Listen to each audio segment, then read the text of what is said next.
Wait, already going? Why do you start this thing so early? Hello, everybody. I mean, are we live? Well, you're muted. Yes, we're live, but we're not supposed to go live until 12.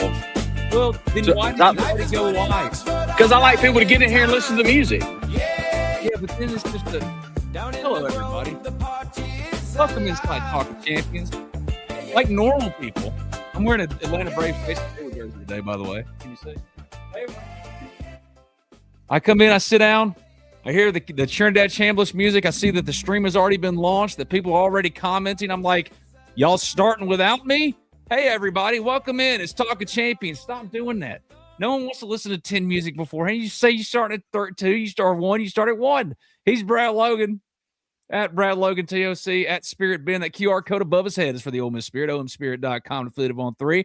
My sweet Gracie girl says, hey, Dad, in the comments. That's my Gracie Girly Squirrely. Hey, Gracie Girly Squirrely, I love you more than life itself. She and I are home alone right now, and I'm happy to be joining you from the Riverland Roofing Studios. Riverland Roofing for all your roofing needs, 662-644-4297, riverlandroofing.com. Brad, where are you? I am live, and I'm in the Allen Samuels Chrysler Dodge Jeep and Ram mobile studio today. We had a great conversation with the crew at Allen Samuels Chrysler Dodge Jeep and Ram. Mason and his team do a wonderful job. Greta was there slinging deals. Phones were going off. It was wild on Monday. I expect it to be even more wild today, as we appreciate all of our sponsors. Of course, our timely presenting sponsor, Allen Samuels Chrysler Dodge Jeep and Ram. Yeah, I'm surprised no one has said anything about the Jason Hayward jersey.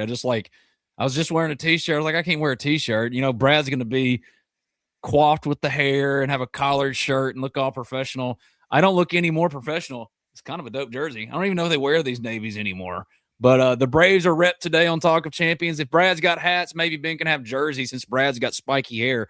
I don't know. But a lot happening here on Talk of Champions today. Got Jake Crain of Crain and Company coming up here shortly. He's awesome. He's the absolute best. Uh-oh, we're having some trouble. Let's see. I don't know. Something's going on with the streams and stuff. We'll figure it out. That's what happens whenever I don't set it up. I blame myself. That's why I'm going to be the man in the chair for SEC Media Days. Jake Crane's coming up here shortly. Fred G-Reb says, hotty toddy guys. Dakota King, best person to have on. Jake is absolutely awesome. And Dakota is a part of the Discord stream, or the Discord group that we're building with the Ole Miss Spirit at the Ole Miss Spirit, omspirit.com, affiliate of On3, that you can join and play college football 27. We're going to do a dynasty together, and all kind of you got to pick a one-star program. I'm going to be Delaware. I want to be them Blue Hens. So get in there. I think Dakota's going to be Miami of Ohio. Join the Discord. We'll include that link in the chat for those that might be interested, but it's also on the Ole Miss Spirit, omspirit.com, affiliate of On3. Go check that out. A lot of y'all have signed up. We thank you for it. That's how you can most help out me, Brad, Zach. Scan that QR code on your screen. Join us at the Ole Miss Spirit. $1 for 5 days before it switches to an annual sub, so give it a shout. We'd love to see you. Sawyer Wheatley says it gets the people going. Gracie says, hey, Dad, again. At the Jeep Adventure says, hotty toddy guys. I don't know what John Carter's AI slop is in reference to, but take your word for it. We don't use AI here. We don't. Got to run to a meeting. Y'all have a good one. Thank you, Jeep Adventure. We'll look forward to seeing you back. You can get the replay of this and all of our shows wherever you get your podcast. Talk of Champions. Search it both in Apple, Spotify, on YouTube, of course. That's where you're watching us, as Brad was going to make you listen to 10 minutes of the Trinidad song, I suppose, before we came in and started talking together. It's now time to do the show. Hey, buddy, what's up? How are you? Well, I'm doing well after you just drove me over and then backed over and Johnny sacked me and killed me from The Sopranos. But everything's doing well. We're looking forward to hearing from Jay Crain. I've got so much to ask him, and I worked really hard on the show today, and Ben just crapped all over it. So First of all, you are loved. You are seen. We believe in you. We're thankful for you. We're going to have a good show. Yeah. Look, let's just bring Jake in and let him, tell you how great you are, because apparently, all Ben does is run you down. Hey, Jakey, what's up, man? How you doing? Fellas, I'm doing great. I'm just wondering when Brad's going to go check Patrick Reed's lie or whatever with where he's at. No, appreciate you guys having me, man. We're getting closer Let's get through media days. Let's get into fall camp. Let's kick this bad boy off. I love talking about it, but I'm ready to see the action on the field and excited for you guys, man. It's funny, not to jump a first question or anything, but I love how people only talk about Trinidad and Lacey and not what else Ole Miss has, because there's some sneaky depth on this team. And again, I'm excited to talk about it. Yeah, well, I'll start it off, and then Brad does what he does, the best interviewer in the business. He had a great interview with Pete Gordon that you could check out on our Talk of Champions library, whatever, on YouTube. Go check that out. But I watch Crain and Co. regularly. I'm one of those that writes off y'all. He's good. It's good stuff, man, because it's just about the ball. It's less about the other crap, and I appreciate that. And one thing that I have really taken to, or what took away from one of your most recent shows, is treating that game against LSU September 19th for more than just the return of Lane Kiffin, what it can mean for both teams in terms of SEC championship contention, the swing game of it, and the quarterback matchup. I'm curious, like you've said yourself, that's one of the greatest games in college football next year. I think I ranked it number 2. I don't know how Texas and Texas A&M is better, but it's your show. But that game itself, when you think about where Ole Miss can go this year, the more and more you look at it outside of the obvious, dude, I think you are right on. The swing nature of that game could be massive. Without a doubt. I mean, I think it's one of the rare instances, and really the reason Texas A&M and Texas was one slot above it at 1 was really mostly where it falls on the schedule, because of when Ole Miss plays LSU, A&M plays Texas the last game of the year, and we know where all the cards will be on the table. And if one of those teams struggles and they're out of it, then it's a moot point and it's wrong. But the last 2 seasons, the consequentiality and the hatred of that game, I think the hatred is underrated. But the main point I wanted to make is the obvious is the hate that will happen between Ole Miss and LSU. Yeah. But I think that's underselling the game as a whole. It's one of the few. It's a dual threat game. There's an immense amount of hate. There's a new rivalry brewing. I mean, y'all are punching each other at baseball games. God knows what's going to happen to the football game. But the championship relevance of that game and setting the table with 2 teams that have tough schedules, when you look at Ole Miss and LSU, I don't want the championship relevance to be lost because of the amount of hatred that'll be there for that game. That's why it was so high up on the list. And I think, and I've seen you guys kind of comment on this, I think there's a logo bias against Ole Miss that we're not seeing at Indiana anymore. And Ole Miss has been successful, maybe not at the highest clip, but at a similar rate to Indiana. And they're not getting that same amount of love or the benefit of the doubt. So that was our biggest thing. The championship relevance and the hate are at a maximum level, which makes that game an absolutely asteroid-sized impact crater of a game. Before we let Brad take it over real quick, someone in the chat said Jake was about as cool as Matt Moscona, who's like public enemy number 1 of the chat recently.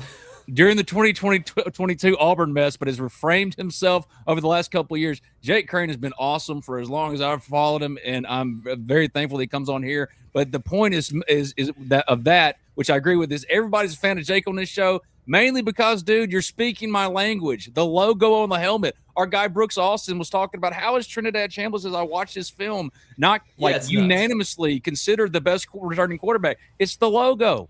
Yeah.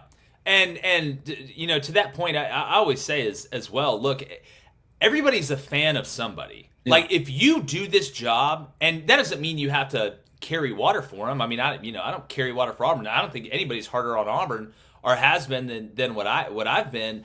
But at the end of the day, if you're not a fan of somebody, you're a psychopath. Like, what? I've never met.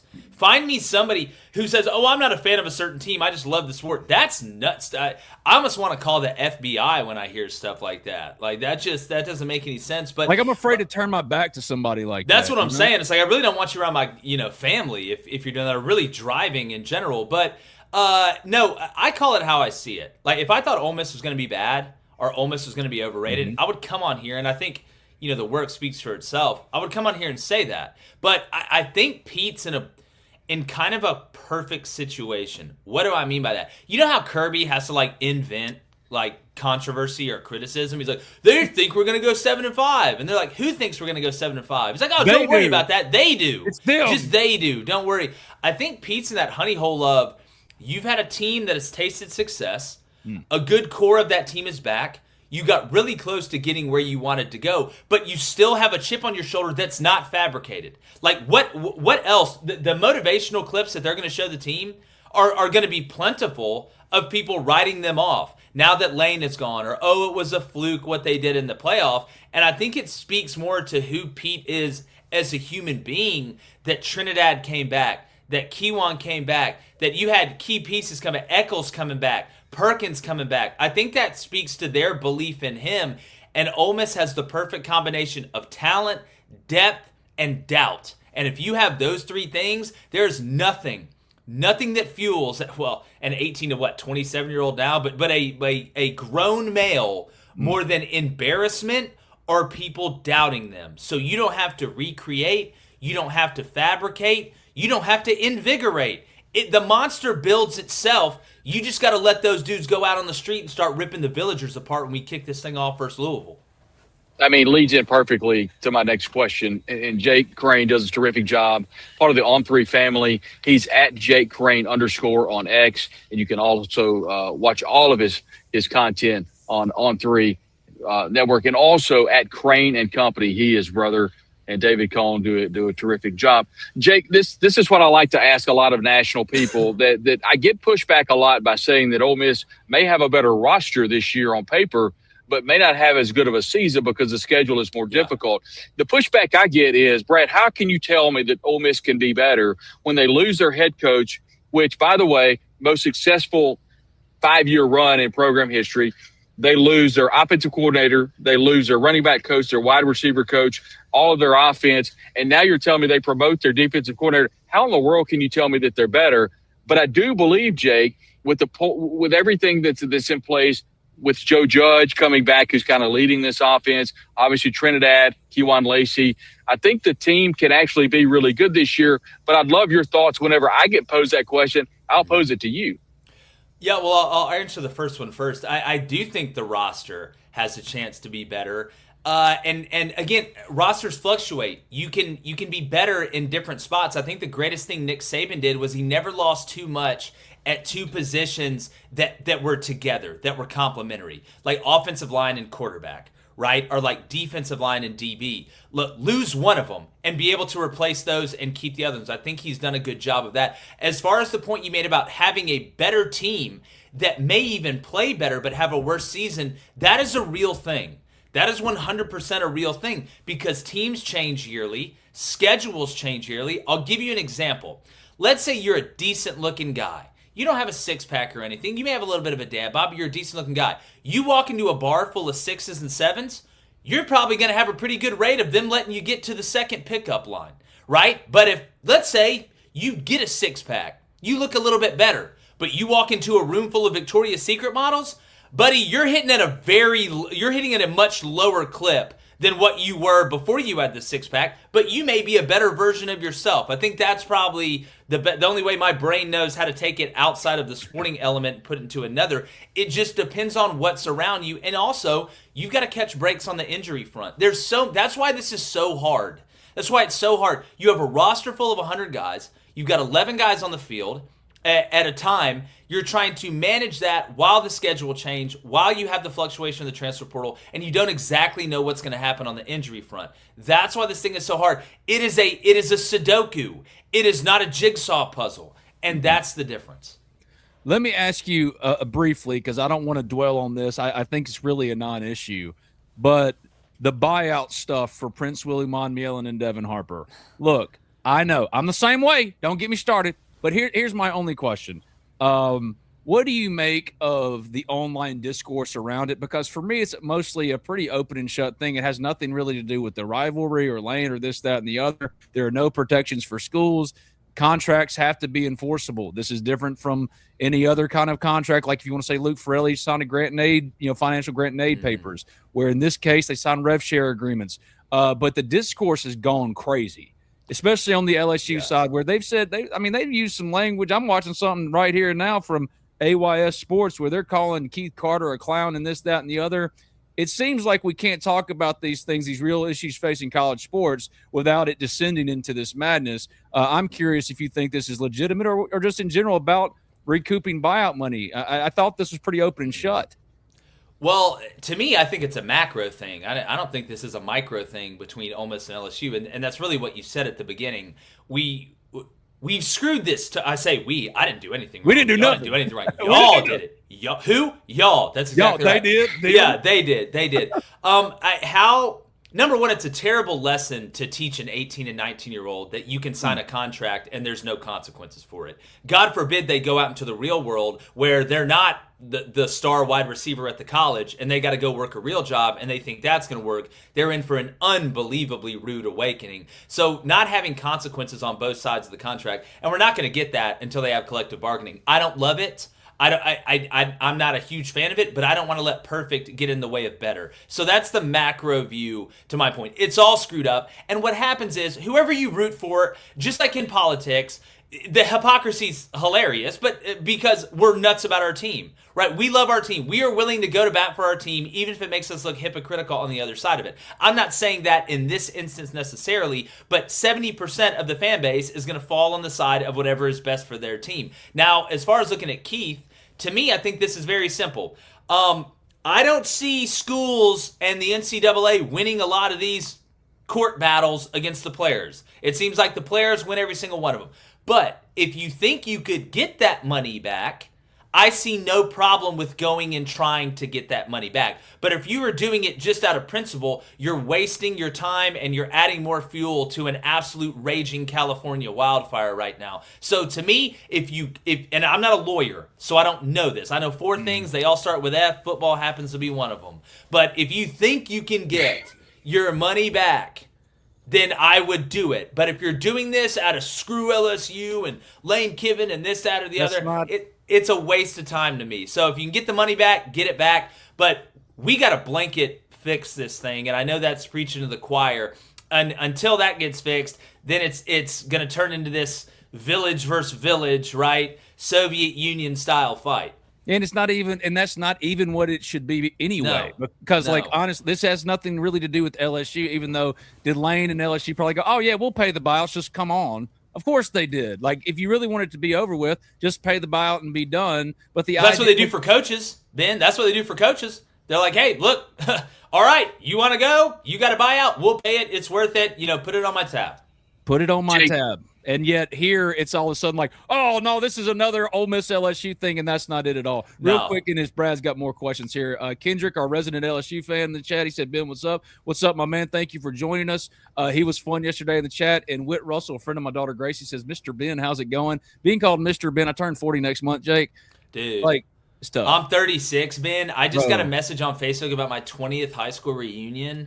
And I mean, I've already been there, done that, bro. Dude, like, it's so crazy to think about. Like, when do I start writing my memoirs? Like, when does that? What's the age of that? Look, all I'm going to say is this: like, all of y'all, and I'm not necessarily saying y'all here, but like everybody else, in my opinion, got abs. I'm thankful that God, like, I used to be mad about that. God gave me a youthful face and hair at 40. All right, yeah, and that's good. But now that I'm getting the mixture, I'm starting to lose that too. But hey, Whit Russell, how you doing, man? But yes, I just think that this whole buyout discussion, really, we're not targeting or fire everybody where it's supposed to be, which is where are the contractual. This should be bipartisan, Ben. This should be bipartisan. Yes. If you're a fan or a coach, the only people it's not bipartisan for are the players who can get away with it. And the worst part is, it's smart business. If you can get away with it. What did Trump say in the debate? Yeah, I didn't pay those taxes. I found a loophole. You don't want me to pay my taxes?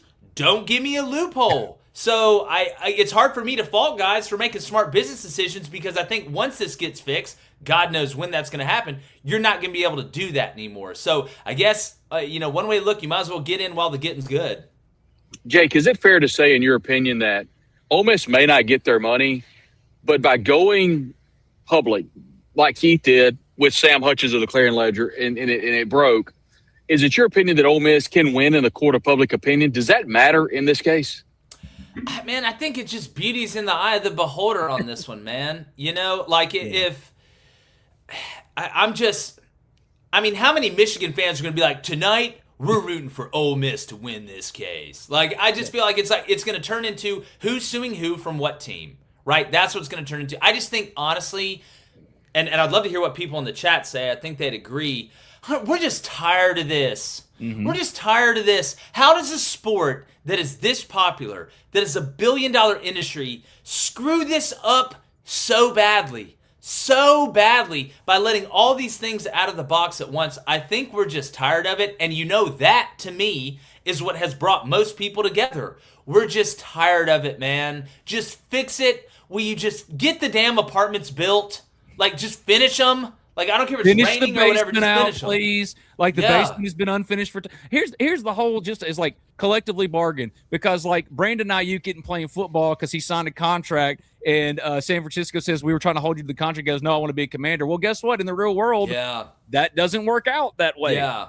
And you can say, well, let him go, but play, like I'm the most pro player person there is. What I'm also saying is, like, the schools can't get nothing. They got to have some type of protections. This should be, like Jake said, bipartisan. That's well said. But more than that, like, I don't blame Lane, and I've said this. I don't blame Lane for going, oh, don't pay it. Who cares? See if anybody forces you to. I agree with him. Like, that whole make somebody tell you no. And to this point, nobody's told him or anybody in college football no, and that's our problem. And it has nothing to do with LSU. It has everything to do with this culture's screwed, and man, knowing them guys, they ain't fixing it. No. And hey, you're gonna send it to the politicians? Like that, like they're gonna get anything done? Yeah. Like, it's amazing to me. Hey, let's give it to them. Let's let them figure. That's great. Let's give an arsonist a blowtorch and just let him run around downtown. Let's see how that works. Yeah. It's nuts to me. Jake, I have another question that a lot of people are talking about, and I do believe that eventually we're going to be very far down this road. Kirby Smart, head coach of Georgia, has already intimated that there could be a super conference sooner rather than later. If that happens in a perfect world, what does it look like? And in your opinion, how far are we away from that? Well, I think we're kind of living in a little bit of that world now, save Miami and Notre Dame. And, you can make a case for Texas Tech. I know the quarterback position's pretty interesting there. I do think we are heading that way, not only because of how toothless the NCAA is now. They're really just a middleman. Like, they're just taking money. We could just get it from the source. I don't know why. We could go farm to table real quick. To me, I think the most fascinating part of it, and I would say I think within the next, when do the media rights end? 2031? Somewhere around there. I think it's going to have to be something where the media rights is probably going to be the toughest part of it. You're going to have some sort of blend like we have now in the Big Ten and SEC with Fox and ESPN. Those are going to be the two honchos that are going against each other. But the most fascinating part of it to me is if we do go to a Super League, I think there are a group of 5 teams, group of 6, whatever you want to call them, a couple that should be in that Super League, and there's some Power 4 teams that should not be in that Super League. I would want Memphis over Wake Forest if it was me. I would want, I can go down the list of teams that I don't think should qualify for a Super League and some ones that are smaller. We've already seen UCF hop up in the Big 12, Houston hop up in the Big 12. I can go down the list. That to me is where's the cutoff line? How many teams is it? Where's the cutoff line? Because we know the financial incentive is going to be a huge part of it as well. Memphis has FedEx. They could get right in there and be fine. I think we're probably 5 years away from it. And to be honest with you, I don't think it would be a terrible thing. Again, Boston College isn't winning this thing. Like, there's some teams that are just not going to win it that are in the Power 4, and there's some teams, that have been quote-unquote relegated that could be promoted and come up and make some noise. So I'm actually a fan of it. I think it just has more to do with the media rights. I think actually pushing the NCAA out of the way is going to be a lot easier than what people thought. So I'm actually a fan of it. Let's shift our gears a little bit to Ole Miss. We talked a little bit in pre-production. Obviously, the returners on offense, some big pieces back on defense.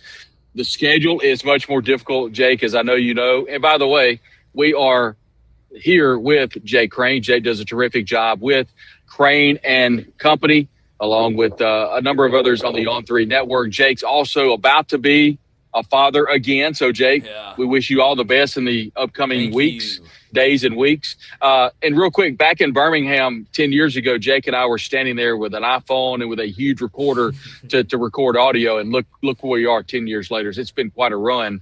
But, we watch as we see the highlights from the Sugar Bowl here. As you watch along with us on YouTube, you can go back and watch this after we finish. This is also available on on Apple Podcasts, Spotify, and of course iHeart. Right there. Yeah, iHeart podcast is available as well. And just your thoughts heading into the season for this Ole Miss, specifically on offense in Trinidad and Kejuan Lacey.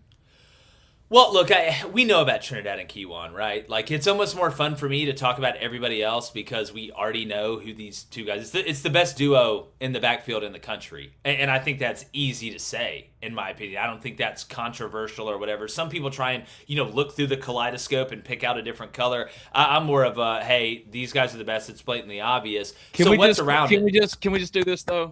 Real quick. Oh yeah, Jake Crain, because most people want to say, "Well, wait a second. I don't. Come on. I mean, it's not arguable. No, it's blatantly obvious. Like just watch football. Just watch football. That's why we had him our number one player. We're gonna get Todd McShay on here, shortly. I think he's gonna have Trinidad pretty high as well when we do our top 10 players in college football. But here's what I think. I really like y'all's offensive line. I like what y'all brought in through the portal. I like the kid y'all brought in from Miami. Obviously, the kid from LSU is really talented physically. He does things at that size that guys just really don't do. Very few of them do. But I like the returning experience as well. And having a new offensive coordinator, and what I would love to see, because I don't know this. I know Weiss Jr. is gone. But I wonder if Pete sat him down and was like, I want to keep a lot of the verbiage the same. Sometimes when something is working and that new offensive coordinator comes in, and he's coming in from East Carolina, it ain't like this guy's coming in from the Patriots, right? Where he's going to come in and say, we're going to do this and we're going to do that, this, that, and the other. Sometimes the offensive coordinator has to become a little bit of what was already there that worked, that the guys know. Because an offensive coordinator, a coach, has a lot more time to be able to sit there and learn the verbiage than telling the team and the quarterback and the running back and the offensive line, well, this is what we're going to call the check now. This is what we're going to call, this combination when we get in doubles. Are we getting trips open? Are we getting tray open? Are we getting deuce wide or whatever? So I'd love to know that. I would assume there's probably going to be a mix. But I like the offensive line. The wide receiver room is really underrated. And I know you guys know this. We know Deuce. We know what he is. We know what Caleb is. We know what Cunningham is. This Jonte Cook cat, if he can just keep his dad away from opening his mouth, if he can just keep the off-the-field stuff, let me play football, let me work, this Jonte Cook kid can cook. Like, he can cook. Like, top chef.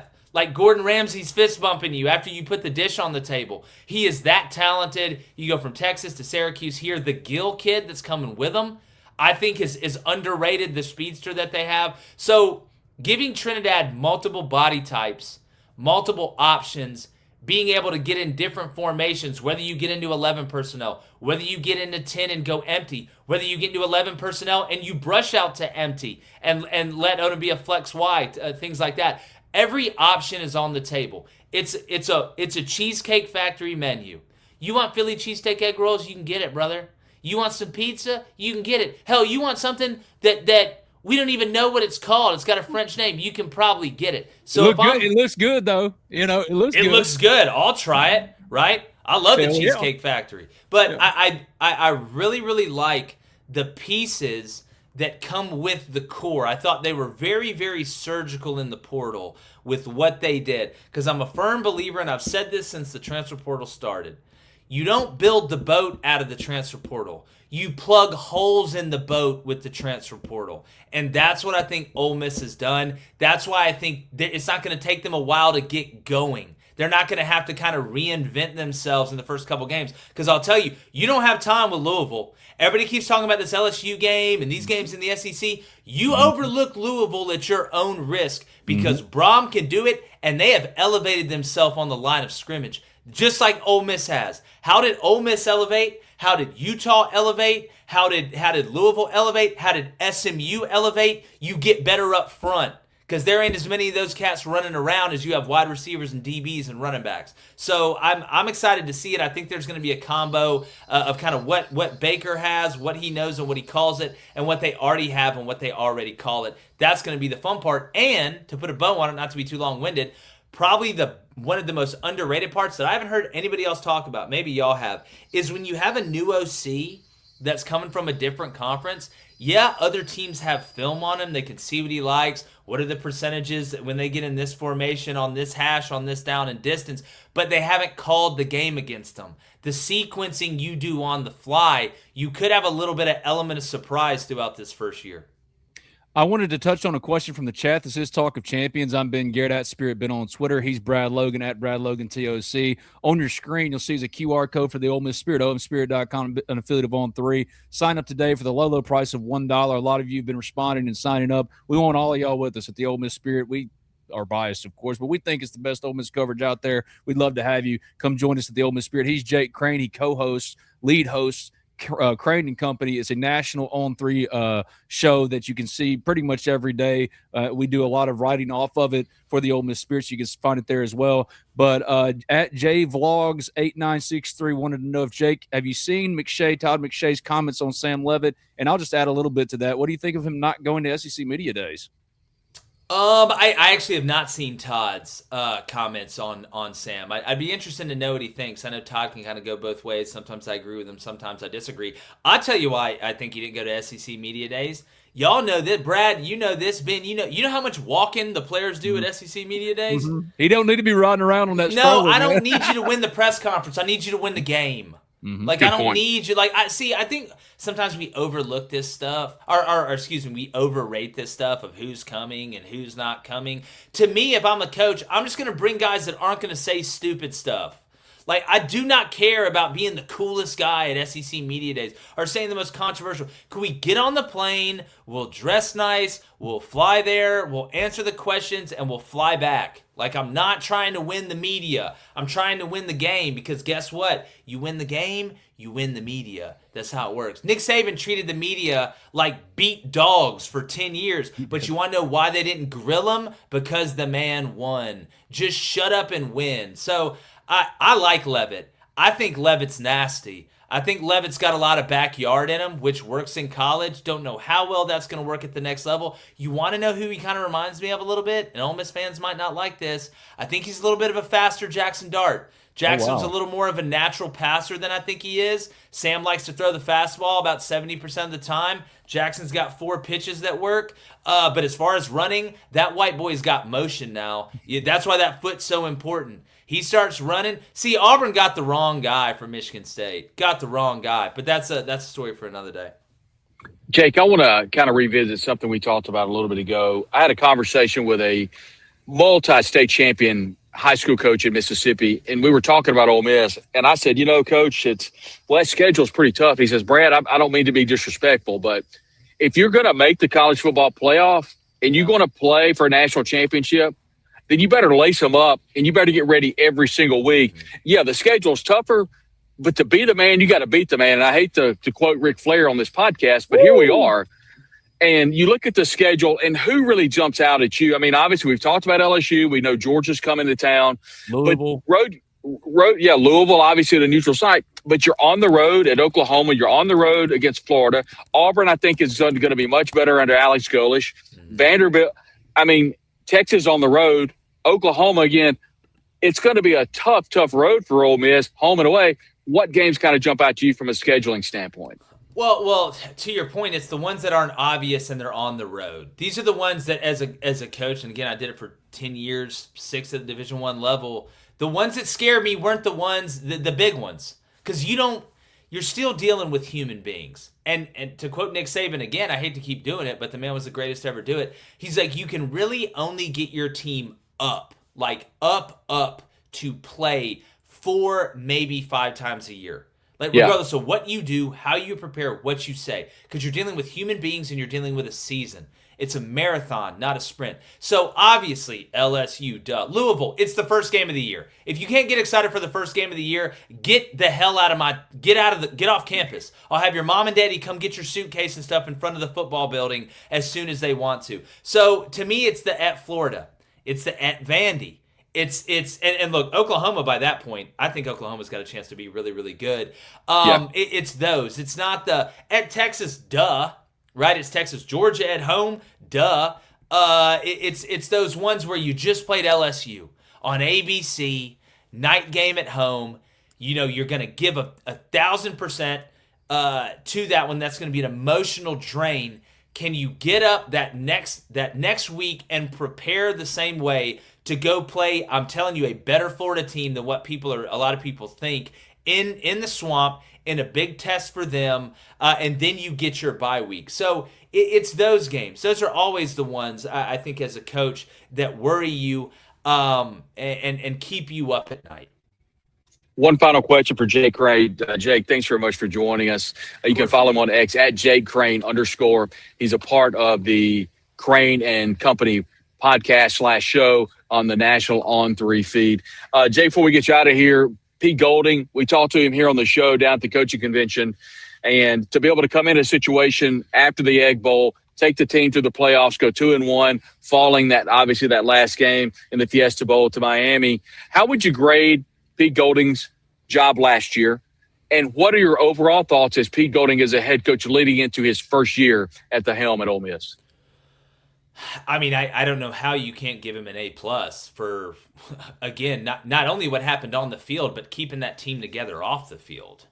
I mean, your captain, you're at sea and your captain jumps in the water and swims to another boat right when you're getting close to the waterfall. It's tough to keep the shipmates in line. And Pete not only did that, they excelled. Mm-hmm. I mean, dude, you beat Kirby Smart in the playoff. Mm-hmm. I mean, that alone gets you an A+. So I think he's done well this offseason. Just like being a quarterback that comes in late in the year for a couple games, it's different when you're the guy the whole offseason. We're going to have to see that with Pete.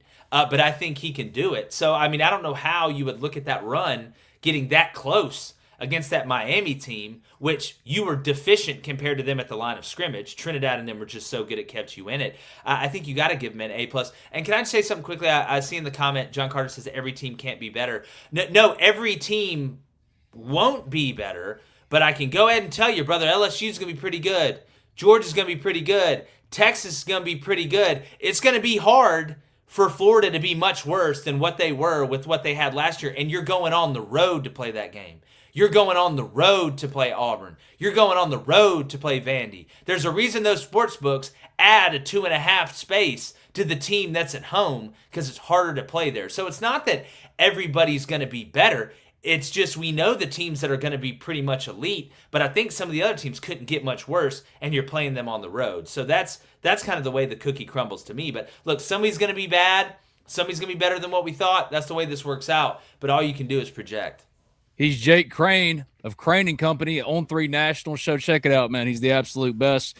Thank you for joining us, man. We'll get you back on. You're the absolute best, dude. Keep rocking and rolling. No, man, y'all are killing it over there. Y'all do an unbelievable job on that site. I hope Ole Miss fans realize what they have in you guys. And, yeah, Brad, just watch Patrick Reed getting sand on his backswing out there. You know he's going to do it. Right behind me. Yeah, make sure he's caddying for him out there. You know, make sure to get out like the 6-iron if you need to. You know, like that's exactly right. We're gonna have to measure, but appreciate you guys, and yeah, let's do it again soon. He's Jake Crain. Thanks, Jake. He's absolutely awesome, the best. Jake Crain joining us here on Talking Champions. I'm Ben Garrett. He's Brad Logan. Our thanks to him. Our thanks to all of you for joining us here on Talking Champions today. Let's hear from some of our sponsors, and we'll be right back to close this thing out. This is Talking Champions.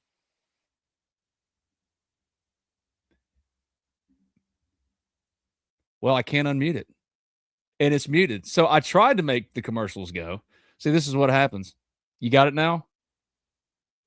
Look at you. But a tailored approach to your unique structural needs and budget. What Riverland Roofing can do for you and the community. Call them at 662-644-4297 or visit riverlandroofing.com.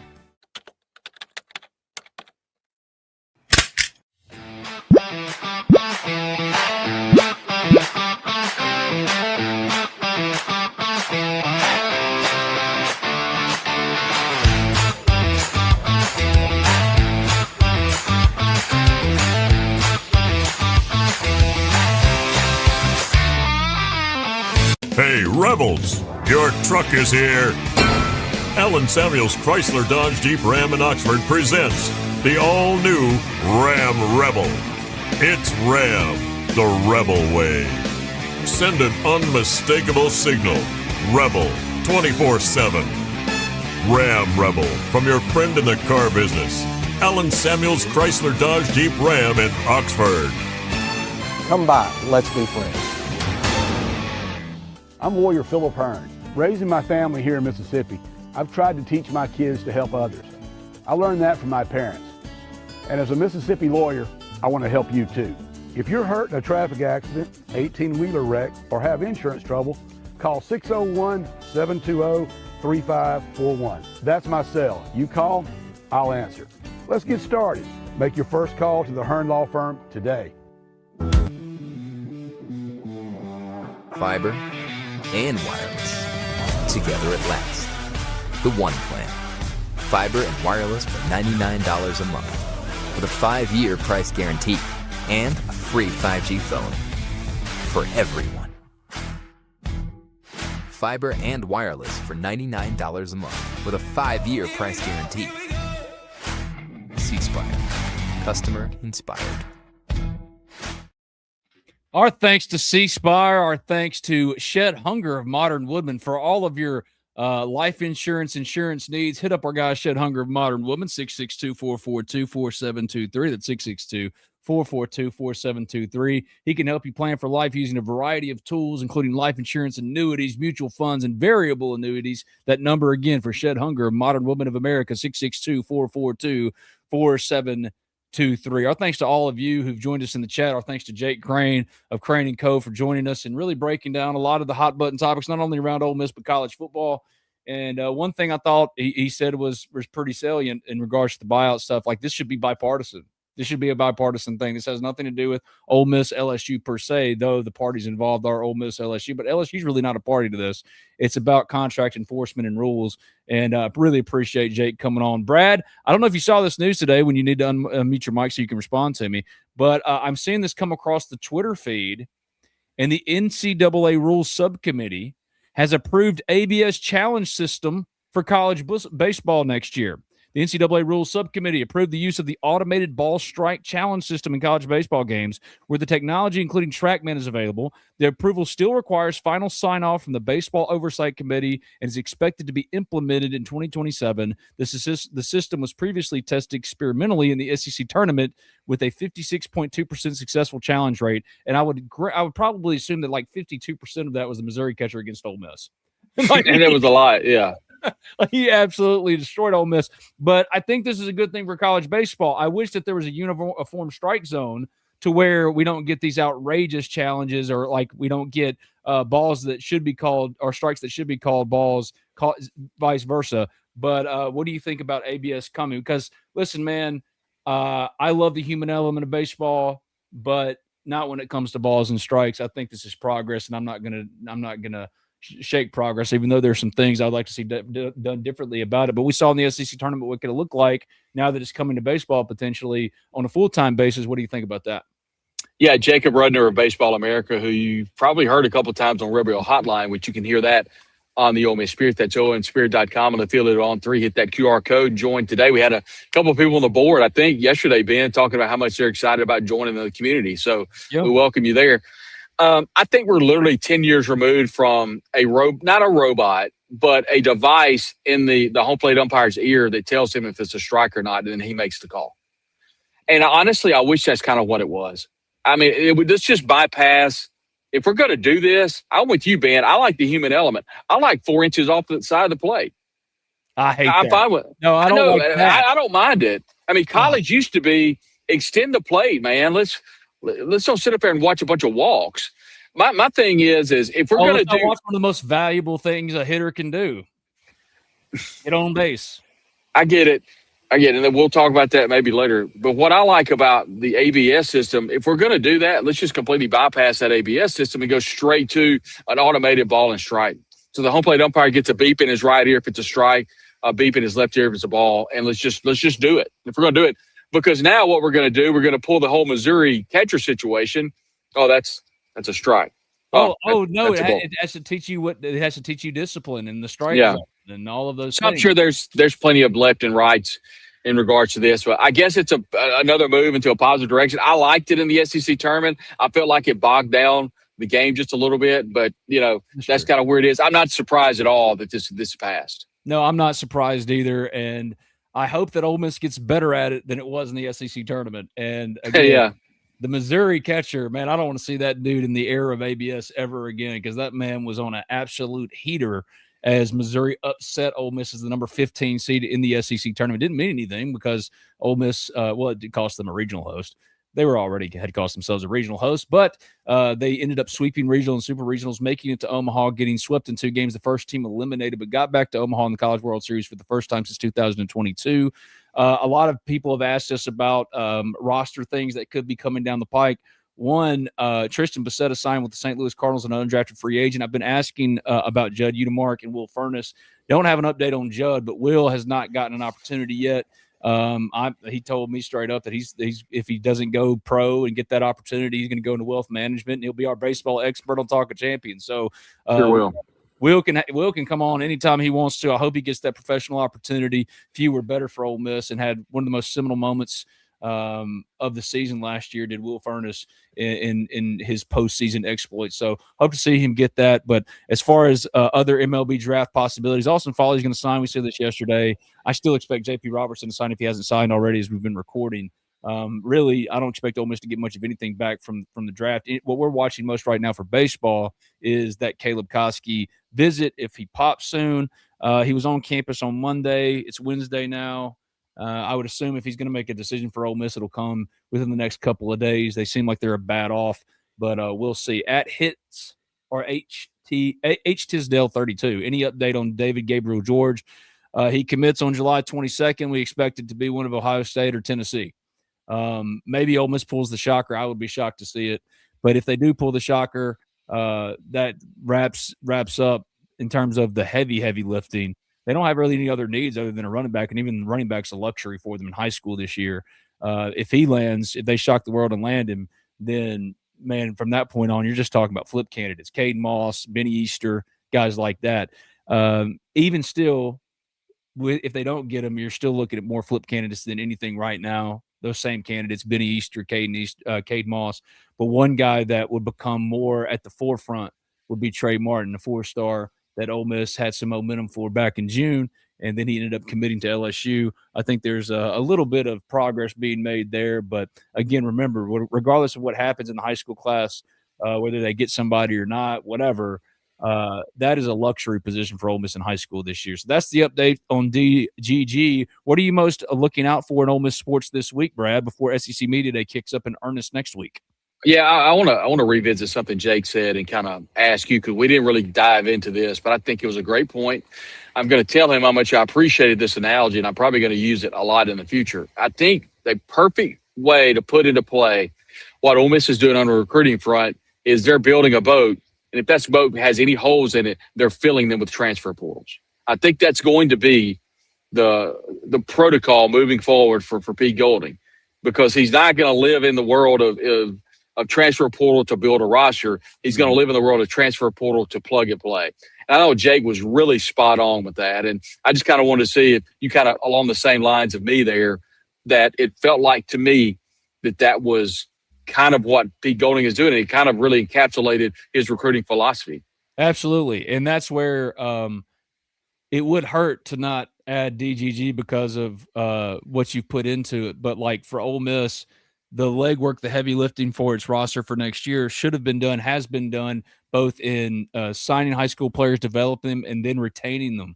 So this year, rather than worry about, well, you see Jace Matthews, I want to know if Anthony, little baby Andrew Maddox is going to make an impact at defensive tackle. You know what I mean? Like, I want to see guys like the 4 stars that were signed the year before that were scouted and now have been developed for a year. Those are the ones that are going to impact winning more than any of those true freshmen coming in. So he's absolutely right, because if baby Maddox isn't ready to step in, well, they've got guys that can replace him, right? They've got Micah Borio. They've got Jordan Renaud and like even Edwin Joseph at safety. If a guy like Ladarian Clardy, who developed last year and flashed, isn't ready to step in and play. Edwin Joseph's going to play regardless. Those guys are going to play regardless, but you want them to be plug and play where you need them in comparison to guys that you sign, put a lot of recruiting sweat equity into, and the hard grunt work that nobody sees on those practice fields at the Manning Center to make them the player that should be contributing now, right? So I think that's absolutely right on. That's exactly what he's doing. I think that was the plan all along for Pete. I think Lane was going in that direction before the results of 2024 happened. That's when that kind of changed the calculus. Like he went, well, then if this offense was the issue, then I'm going to go get as many offensive players. He didn't even really care all that much about high school guys. But so you saw it was very inequitable. Defensively, you're seeing William Eccles and Cam Franklin emerge, while on the opposite side, who stepped up? Who stepped up that wasn't from the portal, right? Who's the next in line? Who's the guy that was Bryson Sanders that was signed as a 4-star offensive lineman and developed and now as a starter? It's not the same on that side of the ball. I think there's more of a deliberate approach to make that more even on both sides. And if it's not like that, then Ole Miss has done something wrong, right? Like they don't want to be replacing Keywan Lacey with the next Keywan Lacey out of the portal. They want to replace Keywan Lacey ideally with somebody they already have on the roster, either from a transfer portal perspective that had some long-term upside like a Mekhi Frazier, or guys that they developed themselves like Shakai Mills-Knight. But if the answer needs to be at running back in the portal, they want to be able to have the luxury to make those choices. So that I think is a healthier way to build, especially in such a volatile climate that we're in now in college football. It's a more realistic way to build, and we'll see if it pays off with wins and losses, because Lane won a lot, right? Like Pete still just got to win games. And I'm glad that Jake brought up the Louisville game. Yeah. It's time we really started thinking about how good Louisville is. We need to get Louisville beat writer on here. Brad's better at that. Like, go find us a Louisville somebody to talk about Louisville. We will absolutely go deep into that game once we get out of SEC Media Days, which, by the way, lined up a number of interviews down there already. I've been texting and give me a couple. Messaging. Who we for sure getting? Michael Bratton from SEC, that SEC podcast. Excited to get him. Cole Kubelik from the Mac and Cole and Mac from Jocks 105.9. Jocks 94.5 in Birmingham. Brett Norsworthy of Sports 56 WHBQ. And there are many others, and I'm forgetting a couple that I've already messaged that will be down there and that is excited to come on our show. And that just, that means a lot. And, Ben, before we get out of here, I just want to say a couple of things. The chat has really been rolling about the LSU media guys. Matt Moscona, who works for, I forget the Louisiana. He's locked on LSU, and it's also another side. And forgive me, for the other outlet that Matt works for. Been on his show. He's been on mine. He got a lot of respect for Matt, like Matt. Same thing goes for Blake Ruffino for AYS. Blake and I go way back. But I've seen some clips specifically from Blake and talking about throwing hands and getting personal. I don't know if he's talking about people fighting Keith Carter or fighting play. To me, that's just ridiculous. I'm not even going to go there because that's not what this is about. This is about young men that have signed contracts. They signed contracts to play at Ole Miss. Ole Miss just wants their money back.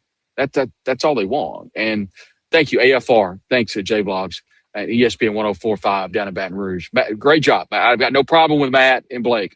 But I push back a little bit on the personal stuff. I mean, I don't understand that. When we're talking about signed contract, we're not talking about verbal agreements. We're not talking about gotcha. We're not talking about, shaking the bus before it gets to campus. Any of that nefarious thing. We're strictly talking about paying money back, and I don't think that's too much to ask.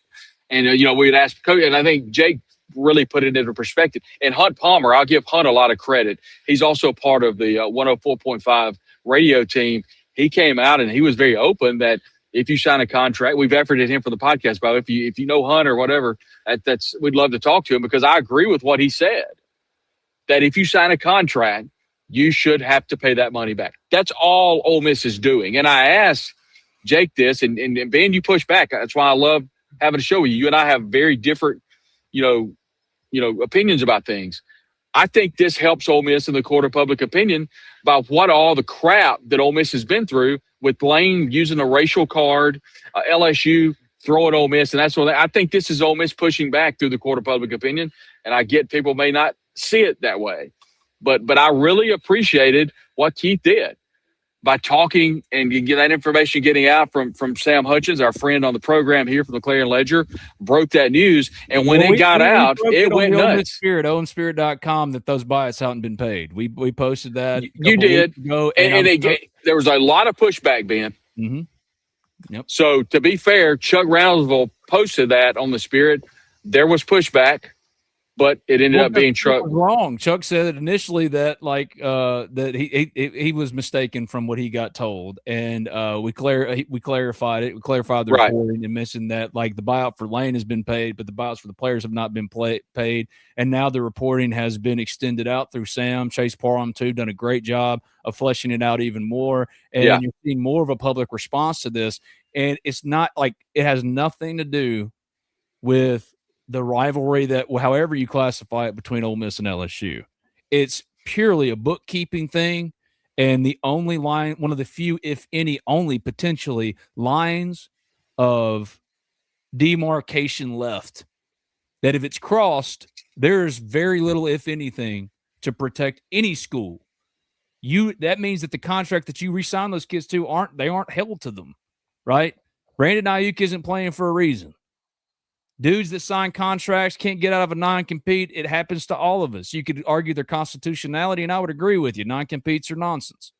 But having said that, they're there for a reason. They're there for a protection of the corporation themselves. And all these teams are not schools and student athletes. They're corporations and employees that aren't called employees yet until the people in the room they're supposed to fix this stuff actually fix it and collectively bargain with the labor force. All right? So in that way, if it was just that kind of an argument, and take all the rivalry and the school crap out of it, if it was just strictly about contract language and protection and all those kind of things, if it was just everyone on the merits would agree that Ole Miss should be paid the money it's owed.